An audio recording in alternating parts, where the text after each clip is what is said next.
Mangwanani malelepo vukenjani Botswana Africa dumelang. Welcome to Africa Good Morning, the news and current affairs show bringing you everything you need to know happening on the African continent and beyond.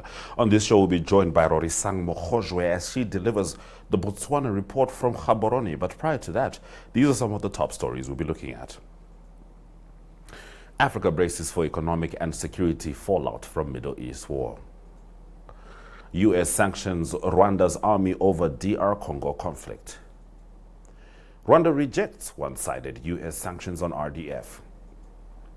Senegal Prime Minister Sonko warns that the party could exit government.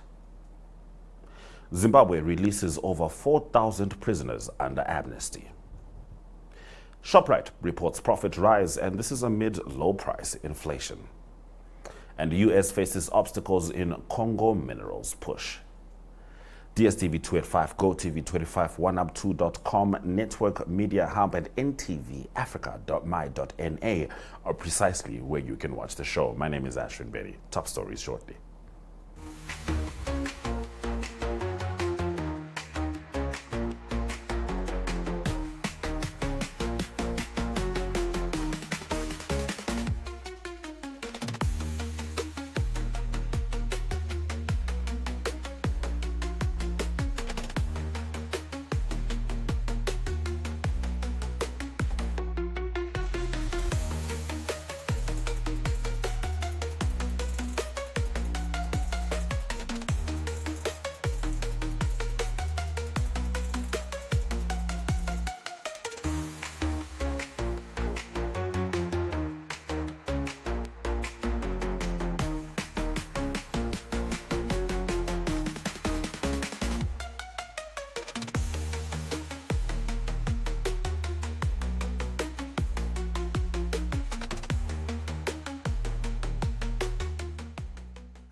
Is 'n echt Namibiese inisiatief.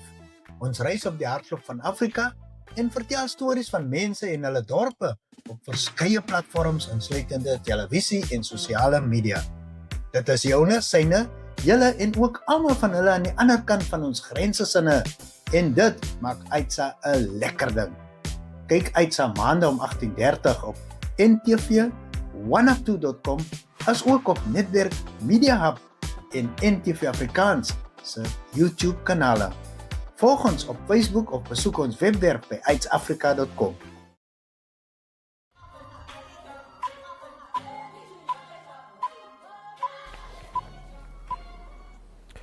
All right, it's time for us to get into the top stories. We start with the Middle East conflict and its potential effects on the African continent.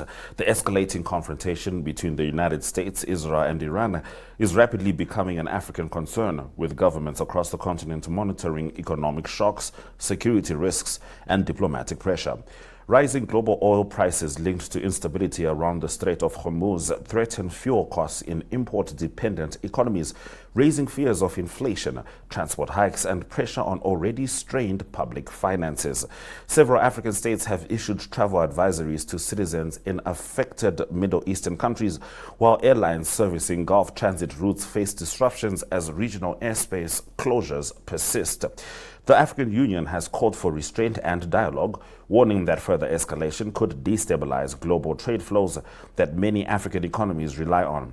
Energy importing countries are particularly exposed to prolonged price volatility, while mineral-rich states are watching how shifting global alliances may influence supply chains and geopolitical alignments. As global powers harden positions, African governments are weighing diplomatic neutrality against strategic partnerships, seeking to shield domestic economies from external shocks while urging de-escalation to prevent a wider international crisis. Now, the United States has imposed sanctions on the Rwandan army and 4 senior commanders, accusing them of fueling conflict in Eastern Democratic Republic of the Congo, despite a December peace deal. The U.S. Treasury said the Rwanda Defense Force trained, armed, and fought alongside M23 rebels, undermining the Washington Accords signed by Felix Tshisekedi and Paul Kagame, and hosted by President Donald Trump, who described the agreement as historic. The sanctions target Army Chief of Staff Vincent Nyakarundi, Ruki Karusisi, Mubarak Mungaga, and Stanislas Gashugi, freezing U.S.-based assets and barring financial transactions. Washington cited advanced military equipment and troop deployments in eastern DR Congo and warned of escalation near Burundi's border after M23 seized Uvira before withdrawing. Rwanda rejected the accusations, calling them unfair and distorted. So let's get into that Rwanda response now. The Rwandan government has dismissed the sanctions imposed by the United States on the Rwanda Defense Force and 4 commanders, calling them a misrepresentation of the conflict in eastern DR Congo and an unjust action targeting only one party to the Washington Accords. Announced by the U.S. Treasury, the measures do name 4 commanders, and Washington alleged RDF operational support to AFC M23 violated commitments under the December 4 peace agreement. Kigali countered that DR Congo violated ceasefire terms through drone attacks and ground offensives and accused Kinshasa of working with foreign mercenaries, Wazalendo militias, and the FDLR. Rwanda maintained that ending support for the FDLR was part of the accords and reaffirmed commitment to disengagement in tandem with DR Congo's obligations, urging an even-handed approach from partners. Now, we do know that in the Senegalese government, there is currently a coalition, but cracks are starting to show because Senegal's Prime Minister Ousmane Sonko said he would consider taking his party, PASTEF, out of government if President Bassirou Diomaye Faye diverges from its vision amid rumors of a power struggle. Speaking in a live broadcast, Sonko described the situation as soft power sharing if alignment continues, but warned of more difficult cohabitation or a return to opposition should a clearer break occur. Tensions have risen following university violence and protracted negotiations with the International Monetary Fund after the discovery of misreported debts exceeding $11 billion under the previous administration. The IMF froze a $1.8 billion program in 2024. Sonko, barred from the 2024 presidential race due to a conviction, selected Faye as candidate. Faye later appointed him prime minister. Disagreements surfaced in November over coalition leadership and debt restructuring comments that unsettled markets. Sonko said PASTEF has no problem with either option moving forward. And we move forward to Zimbabwe, where the country has begun releasing nearly 4,000 inmates under a presidential amnesty aimed at easing prison overcrowding. Announced in February alongside cabinet approval of constitutional changes linked to extending President Emmerson Mnangagwa's term to 2030, the clemency targets specific categories of convicted prisoners. Justice Minister Ziyambi said the 2026 amnesty is merit-based, focused on vulnerable groups and those showing rehabilitation, excluding serious offenders and those charged under the Maintenance of Peace and Order Act. A total of 4,305 inmates, including 223 women, are eligible. Scenes at Harare Central Prison showed inmates preparing for release. The constitutional amendments, described by opposition figures as a coup, will scrap general presidential elections and empower parliament to choose the president, pending parliamentary approval dominated by ZANU-PF. And the opposition feels that this is strategic with regards to that constitutional amendment. Some of them alleging that the reason the prisons are being cleared is for potentially putting political prisoners in there. We'll see how it all develops when Talent Gore joins us next week. But for now, we're going to take a quick break, have a look at the weather before Rorisang Mogojwe says Dumelang from Gaborone.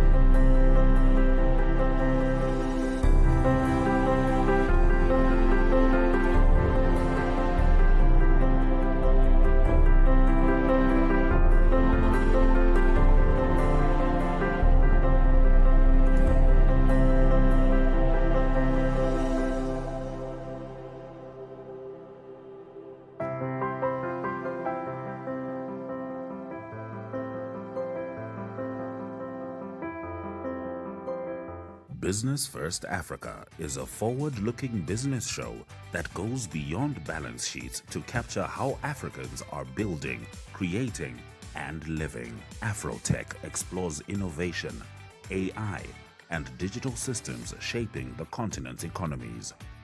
Brave and Building profiles Namibian entrepreneurs and businesses transforming industries and urban spaces. Creative Capital spotlights creatives and the creative economy, unpacking how culture becomes value. Africa in 10 delivers a sharp roundup of key developments across the continent. Don't miss Business First Africa, because it's not just business, it's life.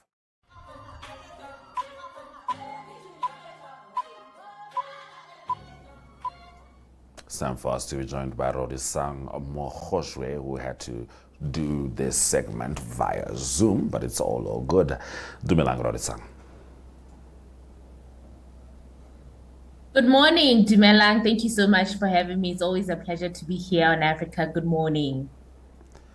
Africa, good morning indeed. Now, Rorisang, Botswana is planning to introduce new rules for camera-detected traffic offences. So these new road traffic detecting devices regulations of 2026 were actually published in the Government Gazette last week, Friday. And they were basically published in order to just formalize the monitoring and the enforcement of road offenses through camera technology. Now, this move comes amid ongoing concerns about violations of road traffic rules, including speeding, reckless driving, and red light violations, which continue to contribute to the many road accidents and fatalities experienced on the roads here in Botswana. And authorities are now increasingly turning to technology in order to strengthen enforcement as well as improve compliance by road users. And under these new rules, vehicle owners who have been captured committing these offenses have to respond within 14 days by either paying the prescribed fine or electing to have the matter heard in court. Now, failure to respond to any of this could actually trigger further enforcement action that includes a court summons or flagging of vehicles. And these regulations, which have already been signed by the Minister of Transport and Infrastructure last month, are now in full effect. All right, thank you for that. Now, Rorisang, 2 men have been charged for allegedly having counterfeit 50 Pula notes. Right, so these 2 men, one of them is a Zimbabwean national and one of them is a local Botswana resident, and they are facing charges for allegedly producing and unlawfully possessing a fake currency. Now, according to court records, the pair allegedly produced 18 counterfeit 50 Pula notes in February, including the special commemorative edition. Now, the special commemorative edition is the Bank of Botswana's celebration of their 50th anniversary, and it bears the faces of Olympic gold medalist Litsile Tebogo as well as his relay team members. Now, the way that were caught is that all the fake currency notes actually reportedly bore identical serial numbers, which is a key red flag in identifying or detecting fake currency. And the 2 men were allegedly found in possession of some suspected counterfeit notes during a police checkpoint last month. And they have since been remanded in custody pending further investigations and are expected to return to court on the 16th of this month. Now, meanwhile, the Bank of Botswana has urged members of the public as well as businesses to remain vigilant. They warn that counterfeiters are now targeting these newly issued commemorative banknotes, and the bank does emphasize that each genuine banknote carries a unique serial number and built-in security features designed to protect against fraud. Now, authorities continue to investigate the source of the suspected fake banknotes and whether more may actually be in circulation. Now, as you know, Rorisang, Botswana is about to host the huge event, which is the World Athletics Relays. But there's going to be a test before that, which is the Golden Grand Prix.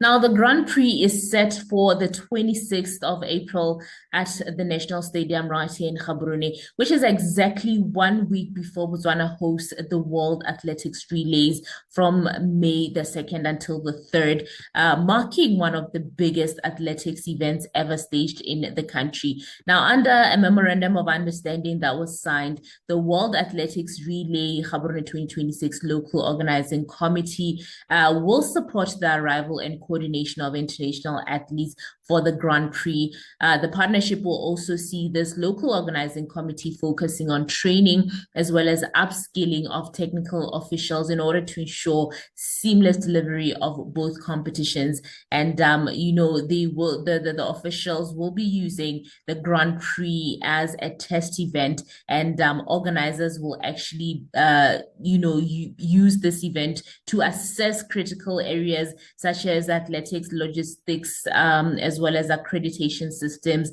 security coordination, and just the overall readiness of the stadium. And many people see this move as a strategic step to fine-tune operations and ensure that Botswana is actually fully prepared to host the global relay spectacle, which is expected to attract a lot of elite athletes as well as significant international attention. Thank you so much, Rorisang, for delivering the Botswana Report as you do so well. Well, that is all from me with the Botswana Report. My name is Rorisang Mogojwe. Thank you so much for having me on Africa Good Morning. Until next time, good morning. Africa Good Morning indeed. We're going to take a quick break before we return with some video news from Namibia.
AITSA is 'n eg Namibiese inisiatief.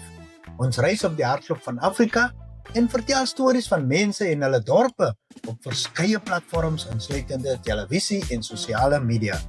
Dit is joune, syne, julle en ook almal van hulle aan die ander kant van ons grense sinne. En dit maak AITSA 'n lekker ding. Kyk AITSA maande om 18:30 op NTV185.com as ook op Netwerk Media Hub en NTV Afrikaans se YouTube kanale. Volg ons op Facebook of besoek ons webwerf by AITSAfrica.com.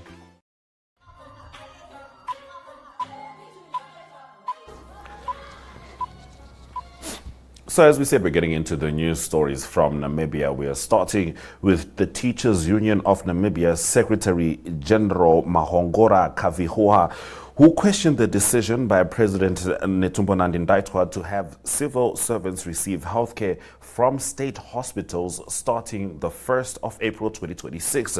He broke down what this would mean for civil servants financially. Elizabeth Klebers reports. Randomly, because you see the list how. Just for us to prove the point. Now, those that are earning 87 plus per year, they will get the increment of 366.4 something. Now, if you go to the next column, you see where is a dependent, one dependent and 4 dependent.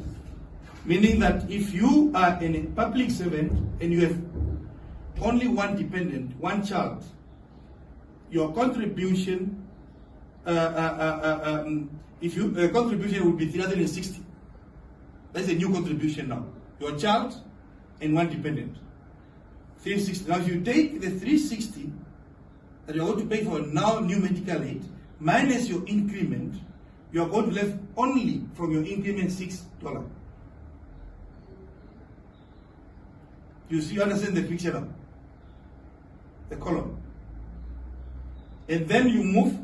If you have 4 dependents and yourself, your contribution on the standardized one, it will be 720.